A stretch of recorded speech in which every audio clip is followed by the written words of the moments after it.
Hey, fans of the Survivor Super Fun Time show. There's a big controversy out there or brewing among the Survivor community. On the On Fire with Jeff Probst podcast, Jeremy, the winner of Survivor Cambodia Second Chances, is the co-host with Jeff Probst, and they have a discussion about Parvati Shallow, the winner of Survivor Micronesia and the winner of Survivor Australia AU vs. the World. I watched the season, really fun season to watch. Obviously, you have all-time greats. You have Parvati, you have Tony Vlachos, you have Suri, you have King George, you have David Jeanette, like all-timers. And it was a really, really fun game to watch. But that's really all it is. It's a fun game. These two people on Fire with Jeff Probst, they had a discussion. Is Parvati the greatest player of all time, or is she considered a two-time winner because she won Australian Survivor AU vs. the World? Does that count? And Jeremy essentially said, no.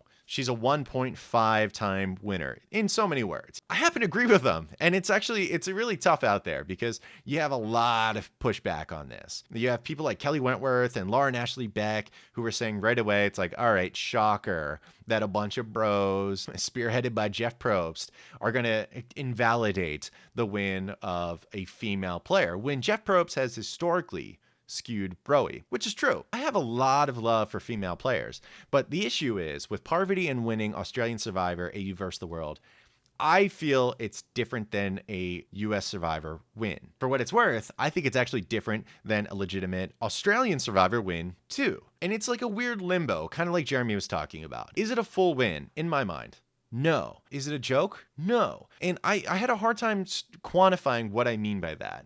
And somebody named Jeff Doku on Twitter actually put it in the terms that were the best way I can possibly describe it, because I was failing greatly talking to people. If you're a sports fan, you'll probably understand this analogy. Let's say Kobe Bryant has a NBA championship, and then he goes on the Olympics team and he wins a gold medal. In my mind, that is what Parvati has. I believe the equivalent of Parvati winning Micronesia and Australian Survivor AU vs. the World is the same as winning an NBA championship and a basketball gold medal. It's not winning 2 NBA championships. Can I exactly quantify why? I can give you some reasoning. The first one being obviously the days are too short. It was a 16-day season. Even New Era is 26 days. I mean, it's not twice as much, but it's pretty damn close. Obviously, that's way different than 39 days or Australian Survivors like 60 days. Days aren't everything, but they are something. I think so many players on this season only played because it was going to be a shortened season. Viewed as easier with less of a hardship, I think that's why it is not the same as a full Australian Survivor win. Like, I'm not doing a US Survivor superiority versus Australian Survivor. You're not going to get that from me. What I'm saying is, I think Parvati winning AU vs. the World is not as impressive as Miles the Jungle Rat winning Brains vs. Ron 2. I think one is the full enchilada and the other one is not quite there. So that's why I equate it to winning a gold medal, which is not an NBA championship, and this one is an NBA championship. Or hockey fans, if you prefer, a gold medal versus a Stanley Cup. So it's a huge, awesome accolade, but it's just not the same. And for what it's worth, I would have said the same thing if Tony Vlachos had won. I would not say he's a 3-time Survivor winner. I would say he won Survivor twice, and then he won AU vs. the World. It's like a mini game of sorts. Not exactly reindeer games from Big Brother, because that was like a total joke and mini game in itself. Nicole Franzel's not a 2-time Big Brother winner or anything. If King George had won, I would not say he's a 1-time winner of Survivor. Like, I would just say he won AU vs. the World, but I would not count him as one of the winners of Australian Survivor. It's just different games. But it's a huge accolade.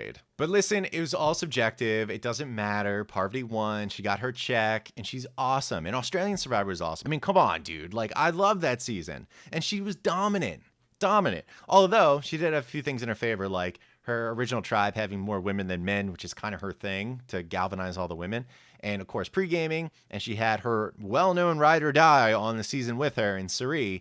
So I think things were a little bit stacked in her favor, but she still was dominant. Luck fell her way, and that's 50% of the game. 50% physical, 50% mental, and 50% luck. And Parvati brought it home.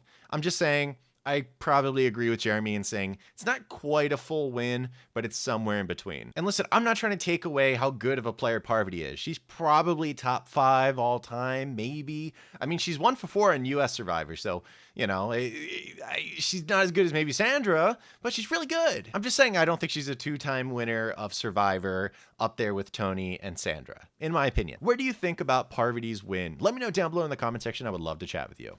Otherwise, hope you have an amazing day, everyone. You take care. Goodbye.